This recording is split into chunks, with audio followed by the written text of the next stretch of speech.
19 জুলাই বিকেল 5টা রাজধানী রায়েরবাগ মেরাজনগর বি ব্লক মোড়ে কোটা সংস্কার আন্দোলনের সময় এভাবেই গুলি ছোড়ে দুই যুবক।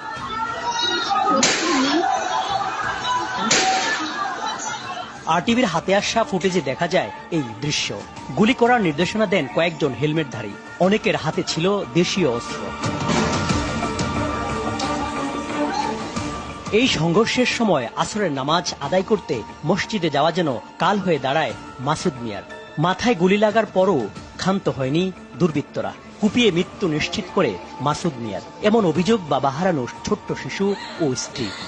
গুলি করার পর আমার পাশের ছেলে এই বাড়িওয়ালার ছেলেরা আনতে গেছে, ওনাদের চাপাটি নিয়ে দৌড়াইয়া ওদেরকে কেসি গেটের ভিতরে দৌড়ায় ঢুকাই দিয়া যাওয়ার টাইমে আবার মাথার ভিতরে কোপ মারছে। একই সময় পাশের 11 তলা ভবনের 8 তলায় গুলিবিদ্ধ হয়ে মেঝেতে লুটিয়ে পড়ে 4 বছরের শিশু আব্দুল আহাদ।